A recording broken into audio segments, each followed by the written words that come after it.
ఆచి చికెన్ మసాలా. ఇక శాసన మండలి సమావేశంలో లడ్డు విషయంపై చర్చ జరుగుతున్న నేపథ్యంలో వాయిదా వేయడం సరికాదని ఎమ్మెల్సీ గ్రీష్మ అన్నారు. వైసీపీ నేతలు ఎమ్మెల్సీ నేతలపై దాడిని తీవ్రంగా ఖండిస్తున్నామన్నారు. తాడేపల్లి ప్యాలెస్ నుంచి ఏం మాట్లాడాలో స్క్రిప్ట్ వస్తే కానీ మాట్లాడని బొత్స శాసన మండలి లడ్డు విషయంపై మాట్లాడడం హాస్యాస్పదంగా ఉందన్నారు. టీటీడీ లడ్డు విషయంపై వైసీపీ నేతలు భక్తుల మనోభావాలు దెబ్బతీసేలా మాట్లాడుతున్నారని మండిపడుతున్న కావలి గ్రీష్మతో మా ప్రతినిధి సుమా ఫేస్ టు ఫేస్. అసెంబ్లీ సమావేశాలు ఉన్న నేపథ్యంలో గత 4 రోజులు బట్టి కూడా ఈ లడ్డు విషయం అయితే రాజకీయంగా ఒక ప్రకంపనలు అయితే సృష్టిస్తున్నాయి.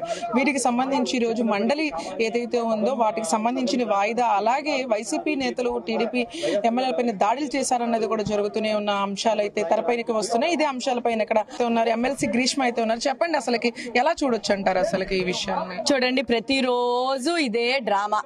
వైఎస్ఆర్సీపీ వాళ్ళు ఒక ఎజెండాతో వస్తారు. ఏంటి, ఇప్పుడు మేము వైసీపీలో ఎక్కువ మంది ఉన్నాం కాబట్టి, కౌన్సిల్లోని మేము ఎక్కువ మంది ఉన్నాం కాబట్టి, మేము 2019 నుంచి 24 వరకు మేము ఏమేమి తప్పులు చేశామో అవన్నిటినీ మేము సమర్థించుకునేటట్టు గట్టిగా అరిచేసి, లేకపోతే పోడియం దగ్గరికి వెళ్ళిపోయి ఇబ్బంది పెట్టేసి ప్లకార్డులు చేసేస్తే అయిపోతుంది అని అంటే అది సభా సాంప్రదాయాలు కానీ, లేకపోతే అది కరెక్ట్ అయిన పద్ధతి కాదు. అది వాళ్ళకి తెలుసు. వాళ్ళకి ఇన్స్ట్రక్షన్స్ ప్యాలెస్ నుంచి వస్తున్నాయి, ఆ ఇన్స్ట్రక్షన్స్ ఫాలో అవుతున్నారు. కల్తీ లడ్డు మీద చర్చకి మేము సిద్ధంగా ఉన్నాం. కౌన్సిల్ చైర్మన్ గారే మాకు స్టేట్మెంట్ ముందు పెట్టండి, ప్రతి టేబుల్ దగ్గర ఒక కాపీ పెట్టండి అని అంటే ముందుగానే డిపార్ట్మెంట్ నుంచి ఒక్కొక్క కాపీ పెట్టడం జరిగింది.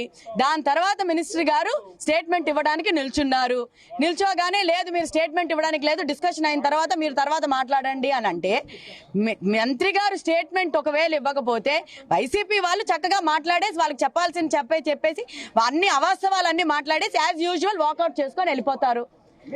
అది కరెక్ట్ కాదు కదా. మేము ప్రతిరోజు చూస్తున్నాం. ఇక వీళ్ళది ప్రతిరోజు ఒకటే ఎజెండా.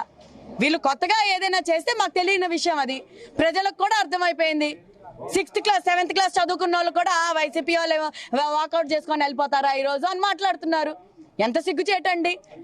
ఈ విషయం, దానికి లడ్డు విషయం కూడా వాటికి సంబంధించి కొన్ని అయితే అనుచితుల వ్యాఖ్యలు చేస్తున్నారు. కావాలని చెప్పి టీడీపీ వాళ్ళు అలా మొక్కం చేస్తున్నారు. ఎవరేదన్నా ఉండుంటే గానీ సిట్ గానీ వాటన్నిటికన్నా దర్యాప్తు చేయొచ్చు కదా అన్నట్టు కూడా మాట్లాడుతున్నారు. సిట్ నివేదికలోని పేజ్ నంబర్ 35లోనే అది బాగా అందులోని గీ లేదు, గాడిది గుడ్డు లేదు అనుకొని చెప్పడం జరిగిపోయింది.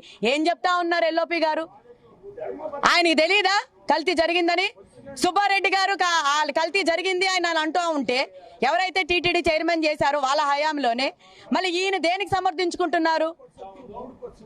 అసలు ఆయనకు మాటలే కాదు, బ్రెయిన్ లోని కూడా ఏదో కనెక్షన్ కట్ అయింది. అంటే ప్రతిపక్ష హోదా వారికి ఇవ్వలేదు కాబట్టి వాళ్ళు ఇలా మాట్లాడుతున్నారని అనుకో. ప్రతిపక్ష హోదా ఏంటండి? అది అసెంబ్లీలోనే. ఇక్కడ ప్రతిపక్ష హోదాకి దీనికి కనెక్షన్ ఏముంది?